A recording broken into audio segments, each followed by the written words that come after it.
అస్మద్గురుభ్యో నమః.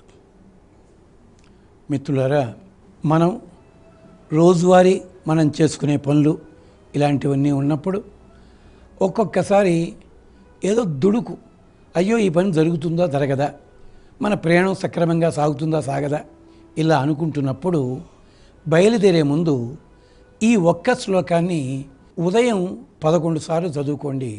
ఉదయం 100 సార్లు చదివితే మరీ మంచిది కొన్నాళ్ల పాటు. అంటే ఏమిటి?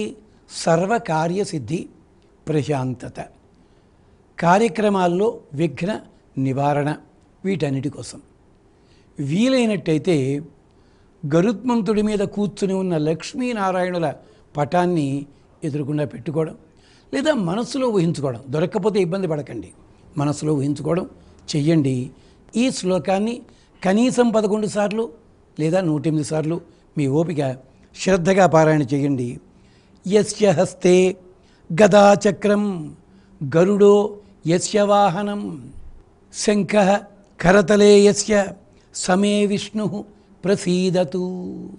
శంఖము, చక్రము, గద తన చేతిలో కలిగిన స్వామి, అభయహస్తాన్ని ఇచ్చే స్వామి, గరుత్మంతుడి మీద విహరించే స్వామి ఆ విష్ణువు నాకు అనుగ్రహం కలగజేయుగాక అంటూ ఈ ప్రార్థన.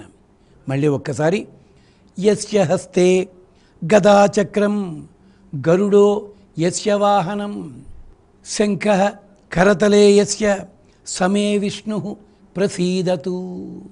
ఒక చేతిలో శంఖము, ఒక చేతిలో చక్రము, ఒక చేతిలో గద, 4వ చెయ్యి అభయహస్తము లేదా లీలాకమలం ఉంటుంది.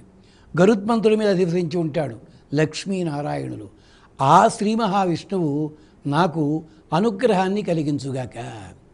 ఇలాంటి సన్నివేశంలోనే మనకి సాంప్రదాయంలో పెరియాళ్ళు వారిలో ఒక ఆయన ఉన్నారు, విష్ణు చిత్తుల వారు అంటారు. వారికి అలాగే దర్శనమిచ్చాడు స్వామి. అన్ని రకములైన శుభములు, క్షేమములు, కామితార్థములు ఇచ్చాడు. అగో అలాంటి స్వామిని శ్రద్ధగా ఆరాధన చేద్దాం. వీలైతే అలాంటి సన్నిధి కల్పించుకుందాం ఎదురుగా, లేనట్టయితే మనస్సులో ఊహించుకుందాం ఆ స్వామి స్వరూపాన్ని.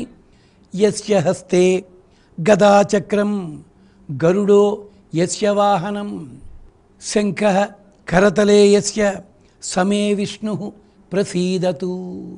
శంఖము, చక్రము, గద మనలో ఉండే 3 తత్వాలకి ప్రతీక, 3 గుణములకి ప్రతీక. గరుత్మంతుడు అంటే సాక్షాత్తు వేదమే, వేదాత్మా వేగేశ్వర. గరుత్మంతుడి కన్నులు సాక్షాత్తుగా గాయత్రీ మంత్రమే. బృహత్తు రథంతరమందది 2 పక్షములు. ఆ గోళ్ళున్నాయే అవి ఋత్విక్కులు కూర్చునే చోటు. ఇలా అద్భుతంగా వర్ణన చేస్తారు. అలా గరుడ వాహనారూఢుడైన పరమాత్మ మనకు ఎప్పుడు కూడా సౌఖ్యాన్ని కలిగించుగాక, శుభమునిచ్చుగాక అంటూ ప్రార్థన చేద్దాం. స్వస్తి.